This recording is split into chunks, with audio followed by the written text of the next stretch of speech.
Hello warriors, finally ज्याची तुम्ही खूप वाट पाहत होतात आणि खूप रिक्वेस्ट केली होती पेपर 1 साठी 20 मिनिट्स चॅलेंज जे आहे ते मी घेऊन आलेले आहे. आणि या 20 मिनिट्स मध्ये नेमकं काय करायचं आणि याला 20 मिनिट्स चॅलेंज असं मी का म्हणते हे सगळं तुम्हाला क्लिअर होईल. आणि सगळ्यात महत्त्वाचं, फक्त 20 मिनिट्स देऊन पेपर 1 ची तयारी होऊ शकेल का आणि ती कशी होऊ शकेल या सगळ्या प्रश्नांची उत्तरं. आणि फक्त ग्रुप सी पूर्व परीक्षा जिला तुम्ही फोकस करत होतात किंवा लिपिक टंकलेखक कर सहाय्यकसाठी तुम्ही मर्यादित मानत होतात, जिथे आता तलाठीची पदं पण ऍड केलेली आहेत आणि महत्वाची गोष्ट म्हणजे आणखी कितीतरी पदं त्याच्यामध्ये ऍड होण्याची शक्यता आहे. त्या एक्झामसाठी हा प्लॅन तुम्हाला इतका हेल्पफुल ठरेल, कारण फक्त पूर्व परीक्षा पास होणं हे जर आपलं ध्येय नाहीये, पूर्व परीक्षेनंतर मुख्य परीक्षा पण पास व्हायची आहे.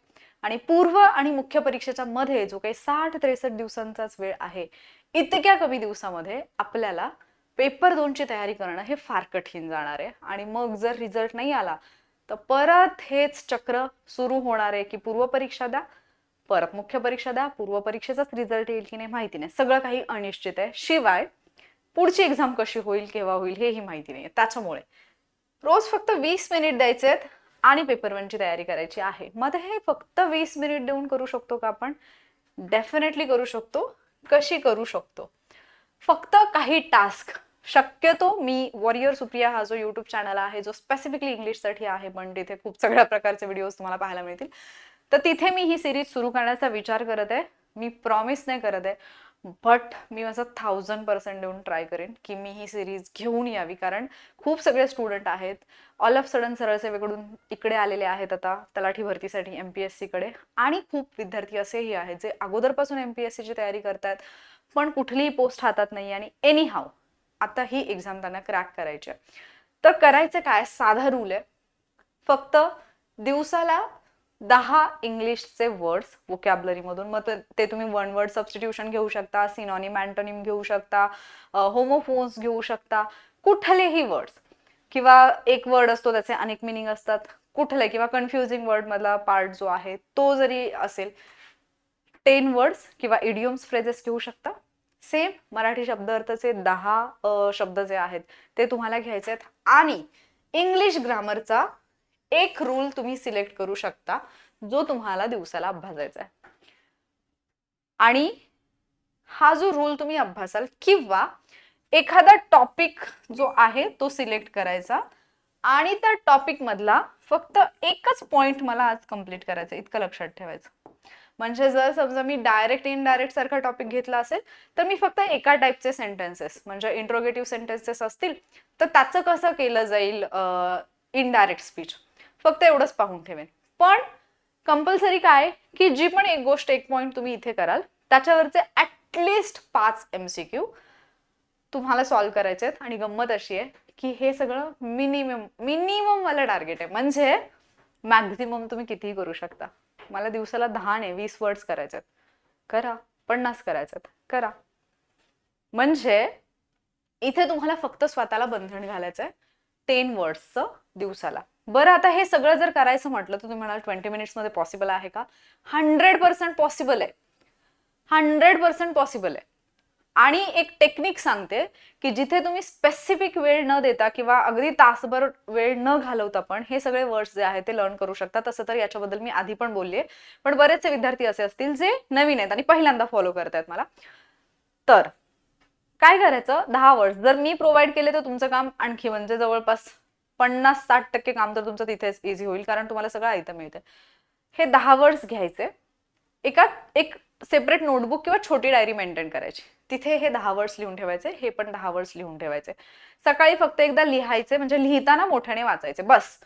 त्याच्यानंतर स्वतःला सांगायचं की दिवसभरामध्ये मला जिथे जिथे पॉसिबल आहे तिथे तिथे हे वर्ड्स मी रिपीट करणार आहे, मग ते मी यूज करेन माझ्या बोलण्यामध्ये किंवा ते मी रिवाइज करेन.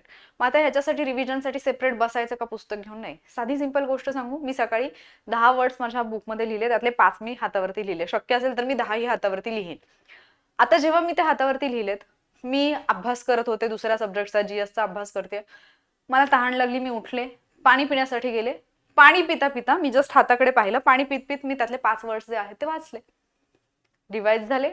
मी वॉशरूमला गेले, वॉशरूमला गेल्यानंतर मी ते 5 वर्ड्स वाचले, रिवाइज झाले. मी चहा प्यायला गेले, चहा पिता पिता ते 5 वर्ड्स वाचले, रिवाइज झाले.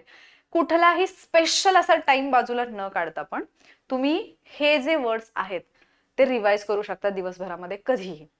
आणि हा जो एक टॉपिक मधला एक पॉइंट तुम्ही अभ्यासलेला असेल किंवा हे जे 5 MCQ आहेत आणि एक्स्ट्राचे, हे फक्त रात्री झोपण्यापूर्वी 5 मिनिट रिवाइज करायचे. आणि हे सगळं तुम्ही म्हणजे सकाळी 10 मिनिट्स, संध्याकाळी 10 मिनिट्स असं, किंवा सकाळी 15 मिनिट्स, संध्याकाळी 5 मिनिट्स असं देऊन तुम्ही हे करू शकता. जरुरी नाही म्हणजे मी 20 मिनिट्स चॅलेंज म्हटलं म्हणजे मग 20 मिनिट्सचा टाइमर लावून करेन आणि 20 मिनिट्समध्ये जेवढं होईल तेवढं मी ऑफ करेन. मोबाईल पाहायला घेतलात, रील्स पाहायला लागलात तर अर्धा तास, एक तास गेलेला कळत नाही ना. हे पहा. आणि इतकंच जर रील्स पाहण्याचा शौक असेल तर मला कमेंटमध्ये सांगा. हे जे वर्ड्स आहेत ते रीलच्या फॉर्मॅटमध्ये तुम्हाला देते मी, शॉर्ट व्हिडिओच्या फॉर्मॅटमध्ये. डिसाईड करूयात आपण की हे कसं घ्यायचं. ठीक आहे. पण बेटर हे राहील की जर सकाळी तुम्हाला 20 मिनिट्सचं चॅलेंज आहे, सकाळी एक व्हिडिओ आला ज्याच्यामध्ये 10 इंग्लिशचे वर्ड्स तुम्ही पाहिले, 10 मराठीचे वर्ड पाहिले, एक ग्रामरचं रूल पाहिला, त्याच्यावरती MCQ तुमचे तुम्ही सॉल्व्ह केले, झालं तुमचं म्हणजे काम संपलं. आणि एक तुमचा माइंड फ्री राहील की येस माझी मुख्यची तयारी पण होते. त्याच्यामुळे तुम्हाला बर्डन नाही येणार की जे असतं ना की आपण प्रीची तयारी करतोय पण आपलं निम्म लक्ष मुख्यकडे आहे आणि मग आपल्याला सतत हे विचार येत राहतात की पूर्व झालो आणि मुख्य नाही झालो तर काय, मग माझा अभ्यास होईल का, मग नाही झाला तर काय, मग पेपर 1 कधी करणार. हे जे नकोचे विचार असतात ना, नको असणारे अननेसेसरी थॉट्स, हे सगळे डोक्यातून निघून जातील. त्याच्यामुळे हे ट्राय करून पहा. आणि गंमत अशी आहे, हे मी तुम्हाला मिनिमम वाला सांगितले, जर याच्यामध्ये तुम्ही इन्क्रीज जर केलं, आणखी जर नंबर वाढवला तर त्याचा बेनिफिट तुम्हाला जास्त होईल. ज्यावेळेला तुम्ही 100 दिवसानंतर स्वतःला पाहाल, 100 दिवसानंतर तुमच्याकडे जवळपास 1000 वर्ड्स जे आहेत ते तुमचे कंप्लीट झालेले असतील. मग इमॅजिन करा, पूर्वपरीक्षा झालीये, मुख्य परीक्षेला सुरुवात करताय आणि आता तुम्ही वर्ड्स अभ्यासाला सुरुवात करताय. मग तुम्ही एकाच दिवशी 100, 200 वर्ड्स वाचताय, पण तुमच्या त्यातले लक्षात किती राहील? नाही राहणार. पण हे जे तुम्ही केलेले आहेत ना आधी 10 10 10 10, हे शब्द तुम्ही दिवसभरामध्ये रिवाइज पण केलेत, जिथे शक्य तिथे वापरलेले पण आहेत, हे तुमच्या मेमरीमध्ये असे फिट होऊन जातील. आणि ज्यावेळेला 100 दिवस तुमचे कंप्लीट होतील, पुढे तुम्हाला ज्यावेळेला एक्झामची तयारी करायची, तुम्ही फक्त रिवाइज जरी केले तरी ते तुमच्या लक्षात राहतील. मग बेटर ऑप्शन कुठला आहे हा तुम्हाला सिलेक्ट करायचा, डिसिजन तुमचा आहे. कारण एक्झाम तुम्हाला द्यायची, क्वालिफाय तुम्हाला व्हायचं, पोस्ट तुम्हाला मिळणार आहे, मिरवणूक तुमची निघणार आहे, सगळा काही जे जे कार्य तो तुमचा निघणार आहे. मग मेहनत कोणी घ्यायची? तुम्ही. ठीक आहे. सो 100 दिवसानंतर 1000 वर्ड्स तुमचे इंग्लिशचे होतील, 1000 शब्द मराठीचे कंप्लीट होतील, 100+ ग्रामर रूल जे एक्झामच्या आधी मी पाहिले मुलं घेऊन बसतात. म्हणजे एक्झाम ज्या वेळेला 1 महिनाभरावरती आलेली असते ना, त्यावेळेला मुलं शोधत असतात 100 ग्रामर रूल्स कुठले आहेत. हे तुमचे पूर्व परीक्षेचा अभ्यास करताना होतील. याचाच अर्थ पूर्व परीक्षेनंतर तुम्हाला भरपूर वेळ मिळेल की जिथे तुम्ही GSची पण तयारी करू शकाल आणि बाकीचा जो पोर्शन आहे तो पण कंप्लीट करू शकाल. त्यामुळे हे डेली बेसिसवरती करा. जर तुम्ही पूर्व परीक्षेचा अभ्यास करताना तुमच्या टाइम टेबलमध्ये GSचा हार्डवाला पार्ट असेल, फॉर एक्झाम्पल कोणाला इकॉनॉमिक्स कठीण जाते आणि आता सध्या मी समजा इकॉनॉमिक्सचं स्टडी टार्गेट फॉलो करत आहे, जर मला इकॉनॉमिक्स कठीण जात असेल तर काय करायचं, त्या दिवशी तुम्ही इंग्लिशच्या ऐवजी मराठीचा एखादा टॉपिक घ्या. म्हणजे नाम, सर्वनाम, विशेषण, क्रियाविशेषण, क्रियापद ह्या सगळ्या गोष्टी आहेत त्या अगदी शालेय लेवलला आपण शिकलेलो आहोत. म्हणजे ते आत्ता अभ्यासताना आपल्याला कठीण नाही जात. मग ते जे इझीवाले पार्ट आहेत ते करा. सिंपल गोष्ट आहे. याला फक्त तुम्ही याचं जर बाऊ कराल तर ते फार कठीण होऊन जाईल. तुम्ही जर त्याला इझी असं समजून अभ्यासाल तर ते तुम्हाला खूप इझी जाईल. ठीक आहे. जे 500+ ग्रामर MCQ तुमचे सॉल्व्ह होऊन जातील. अर्थात याच्यापेक्षा जास्तच तुम्ही कराल, कारण तुम्ही ज्यावेळेला एकदा घ्याल करायला तर तुम्हालाच चैन नाही पडणार. त्यामुळे हे नक्की ट्राय करा. दररोजची छोटी गुंतवणूक असेल पण खूप मोठा फायदा तुम्हाला मिळेल. दुसरी गोष्ट, तुमची कन्सिस्टन्सी मेंटेन राहते ना, त्यामुळे ते लक्षात राहील. म्हणजे प्री नंतर all of sudden Marathi English ज्यावेळेला मुलं पहिल्यांदा घेतात ना, तर मुलांना कॉन्फिडन्स नाही येतो. मग इंग्लिशसाठी इतक्या महागड्या बॅचेस करतात आणि परत शिक्षकांच्या नावाने ओरडतात की नाही त्यांनी म्हणजे नुसतेच एवढे पैसे घेतले, शिकवलं नाही शिक्षकांनी. आणि जर तुम्हाला आत्तापासून इंग्लिश ग्रामर व्यवस्थित करायचं, मराठी ग्रामर तयारी करायची, पण तुम्हाला असं वाटतं की माझ्याकडे पैसे नाही आहेत किंवा मी आता कोर्स कुठलाही परचेस करू शकत नाहीये, तर ऑलरेडी वॉरियर ऑफिसरवरती फ्रीमध्ये इंग्लिश ग्रामरचा कोर्स अवेलेबल आहे, ज्याच्यामध्ये मराठीचे लेक्चर्स पण आहेत. ॲप ओपन करा, वरती जिथे बॅनर येतात तिथे तुम्ही जर स्क्रोल केलं तर तिथे तुम्हाला फ्री इंग्लिश ग्रामरचा एक बॅनर दिसेल, त्याच्यावरती क्लिक करा. इंग्लिश ग्रामरचा कोर्स ओपन होईल. रेकॉर्डेड सेक्शनवरती क्लिक करा. तिथे सगळे लेक्चर्स जे आहेत ते तुम्हाला मिळून जातील. इव्हन जे आय थिंक 2017 पासूनचे राज्यसेवा ग्रुप बी, ग्रुप सी चे जे पेपर्स झालेले आहेत आयोगाचे, मुख्य परीक्षेचे पेपर 1चं अख्खं एक्सप्लेनेशन तिथे दिलेलं आहे. मग ह्याच्यापेक्षा आणखी तुम्हाला काय पाहिजे? म्हणजे हाच तुमच्या अभ्यासाचा कोर भाग आहे की तो तुम्ही जर केलात तर तुम्ही 100% इन असणार आहात मेन्सला. मग एवढं सगळं तुम्हाला ऑलरेडी अवेलेबल आहे, फक्त उघडायचंय आणि करायचंय, इतकीच मेहनत घ्यायची. मग तेवढी पण जर तुम्ही घ्यायला तयार नसाल तर मग अवघड आहे ना, मग रिझल्ट कोणाचा येणार? सो हे डेली बेसिसवरती करायला लागा. प्रिलियम सोबत मेन्सची तुमची तयारी होईल, पेपर 1चा पाया मजबूत होईल, आणि पेपर 1 झाल्यानंतर जो पण वेळ तुमच्याकडे, सॉरी, प्री झाल्यानंतर जो पण वेळ आहे तो सगळा वेळ तुम्हाला रिव्हिजनसाठी यूज करता येईल. त्याच्यामुळे ही बेस्ट टेक्निक मला वाटते, ही तुम्ही फॉलो करायला काहीच हरकत नाहीये. पूर्वसोबतच मुख्य परीक्षेच्या पेपर 1ची भक्कम तयारी जर करायची असेल आणि त्याच्यानंतर फक्त रिव्हिजन करायचं असेल, जास्तीत जास्त वेळ जर तुम्ही याच्यासाठी दिला तर सिलेक्शनच्या दिशेने तुमचं एक पाऊल पक्क होईल. आणि जर हे तुम्हाला करायचं असेल तर 20 डेज चॅलेंज जे आहे ते तुम्हाला फॉलो करावं लागेल. जर हे मी घेणार असेल, हे जर तुम्ही सेल्फ करत असाल तरी काही प्रॉब्लेम नाहीये. जर मी हे तुम्हाला प्रोव्हाइड करणार असेल तर ते मी कुठे प्रोव्हाइड करेन तुम्हाला? ऑब्विसली वॉरियर सुप्रिया म्हणून युट्यूब चॅनल आहे. जस्ट युट्यूब वरती जायचं, वॉरियर सुप्रिया हे टाईप करायचं, तिथे तुम्हाला एक युट्यूब चॅनल दिसेल, तो चॅनल ओपन करायचा, त्याला सबस्क्राईब करायचं. तिथे इंग्लिश बाय वॉरियर ऑफिसर ही एक प्लेलिस्ट पण मिळेल तुम्हाला. इंग्लिश वोकॅबलरीची पण एक प्लेलिस्ट मिळेल. त्या प्लेलिस्ट ओपन करा, त्याच्यामध्ये लेक्चर्स पाहायला सुरुवात करा. रोज थोडी केलेली तयारी किंवा रोज पाहिलेलं एक लेक्चर तुम्हाला तुमच्या सिलेक्शनच्या दिशेने घेऊन जाईल, हे विसरू नका. शिवाय पूर्व परीक्षेच्या तयारीच्या बाबतीत जर तुमचं कन्फ्युजन असेल, याच्यापूर्वी तुम्ही माझ्या चॅनलवरचे कुठलेही व्हिडिओज पाहिलेले नाही आहेत, फर्स्ट टाइम पाहताय किंवा आधीपासून पाहिलेत पण स्पेसिफिक ग्रुप सी साठीचे व्हिडिओज पाहिलेले नसतील, तर एक information, warrior spirit group C अशा नावाची एक प्लेलिस्ट किंवा एक कोर्स आहे. एकच सेकंड हा.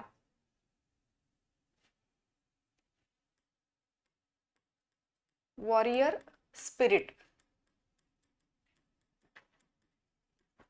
ग्रुप सी 2026 नावाचा एक कोर्स आहे, ज्याच्यामध्ये सगळे लेक्चर फ्री मध्ये अवेलेबल आहेत. याच्यामध्ये तुम्हाला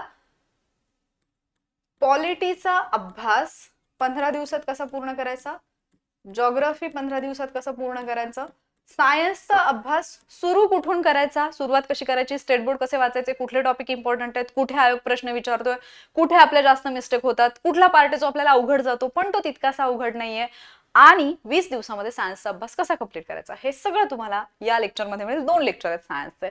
देन हिस्ट्री हा विषय 15 दिवसांमध्ये कसा पूर्ण करायचा, आणि हिस्ट्रीच्या अभ्यासाचे असे कुठले टेक्निक आहेत, जी मुलं 10 पैकी 10 मार्क्स मिळवतात, ते कुठल्या टेक्निकने अभ्यास करतात की त्यांना इतिहास लक्षात राहतो. म्हणजे आम्हाला तर सणावळ्या पाठ होत नाहीत, आमच्या तर फॅक्ट लक्षात राहत नाहीत, मग ही मुलं जी आहेत ते नेमकी अशी कुठली टेक्निक वापरतात की त्यांना इतिहासमध्ये एवढे मार्क्स येतात.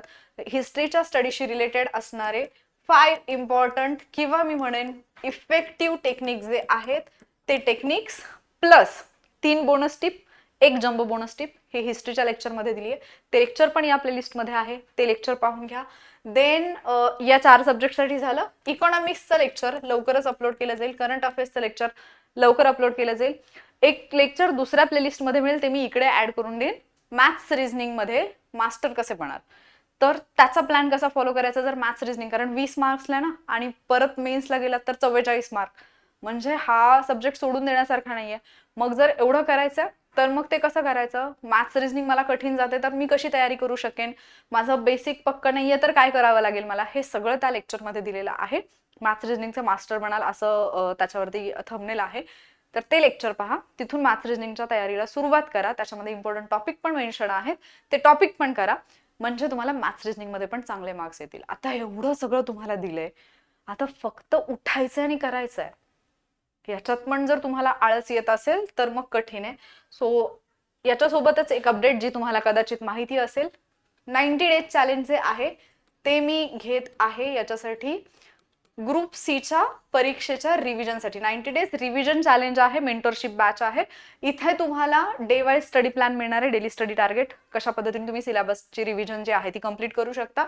देन सिलेबस डिकोडिंगचे लेक्चर मिळतील की कुठला सब्जेक्ट असा आहे, कुठल्या सब्जेक्टमध्ये कुठले टॉपिक आहेत जिथे मॅक्झिमम क्वेश्चन्स येतात, जिथे मी मॅक्झिमम मार्क्स घेऊ शकेन, आणि ते मला कसं मॅनेज करायचं हे सगळं. त्याचबरोबर मॅक्झिमम स्कोरची स्ट्रॅटेजी, प्रॅक्टिस टेस्ट दिल्या जातील, मल्टिपल रिव्हिजन सिस्टीम, याच्यामध्ये ऑलरेडी 3 लेअर रिव्हिजन सिस्टीम जी आहे ती शेअर केलेली आहे, आणि या 3 लेअरनी कुठलाही टॉपिक कसा रिवाइज करायचा तर त्याचे काही डेमो पण तुम्हाला प्रोव्हाइड केले जातील. त्याच्यामुळे डेफिनेटली त्याची तुम्हाला हेल्प होईल.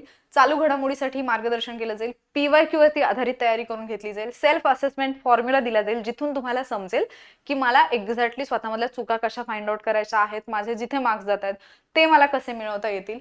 90 दिवसांचं मार्गदर्शन, डाऊट क्लिअरिंग सेशन येईल आणि त्याचबरोबर रिझल्ट ओरिएंटेड सिस्टीम सुद्धा येईल. आणि त्याचसोबत जर तुमचा स्कोर स्टक असेल, तुम्हाला कळतच नसेल की नेमकं म्हणजे माझा स्कोर का वाढत नाही, मी इथे का अडकलोय, तर त्याच्याशी रिलेटेड पण युट्यूबवरती एक सेशन आहे. ते लेक्चर्स पहा, तुम्हाला हेल्प होईल. याची लॉन्च ऑफर जी आहे 999 रुपीज आहे आणि 26 तारखेपासून ही बॅच सुरू होतीये. सो 26 पासून ती जी फी आहे ती 1299 होईल, 1299 होईल. आणि दुसरं नुकसान हे होईल की आत्ता जे ऑलरेडी मी काही स्ट्रॅटेजीचे लेक्चर्स दिलेले आहे, जे 26 जुलैच्या पूर्वी मुलांना मी पाहायला सांगितलेले आहेत, ते पण परत तुम्हाला पाहावे लागतील. म्हणजे तुमचं टाइम मॅनेजमेंट कम्प्लीट गडबड होईल. त्यामुळे जर तुम्हाला जॉईन व्हायचं असेल तर तुम्ही जेवढं लवकर जॉईन व्हाल तुमचा फायदा होईल. ठीक आहे. बाकी जर तुम्ही सेल्फ स्टडी करत असाल तरी सुद्धा काही इश्यू नाहीये. आणि सेल्फ स्टडी करताना जर तुम्हाला काही डाऊट येत असतील तरी असंही नाहीये की मी तुम्हाला गाईड नाही करणार. तुम्ही बिनधास्तपणे विचारू शकता. टेलिग्रामवरती तुम्ही मेसेज केला, कदाचित मी तुम्हाला डिरेक्टली तुमच्या कमेंटला रिप्लाय टेलिग्रामवरती केलेला नसेल, पण जर तुमचा डाऊट माझ्यापर्यंत पोहोचला असेल तर डेफिनेटली मी व्हिडिओच्या फॉर्मॅटमधून किंवा एखाद्या टेलिग्राम पोस्ट किंवा युट्यूब कम्युनिटी पोस्टच्या माध्यमातून तुमच्या प्रश्नाचं उत्तर देत असते. फक्त आता तुम्हाला जर हे अपेक्षित असेल की मी ग्रुपवरती मेसेज केला, मलाच पर्सनली रिप्लाय आला असेल, तर ते प्रत्येक वेळेला पॉसिबल नसतं. ठीक आहे. त्याच्यामुळे कुठलेही मिसअंडरस्टँडिंग करून घेऊ नका. बट तुमच्या क्वेश्चनचा आन्सर हे कुठल्या ना कुठल्या फॉर्मॅटमध्ये तुमच्यापर्यंत येईल. ठीक आहे. बाकी जर हे लेक्चर तुम्हाला युजफुल वाटलं असेल आणि हे 20 मिनिट्सचं चॅलेंज तुम्ही एक्सेप्ट करणार असाल तर चॅलेंज एक्सेप्टेड अशी कमेंट करायला विसरू नका. म्हणजे मला कळेल की तुम्ही किती सिरियस आहात या गोष्टीच्या बाबतीत. ठीक आहे.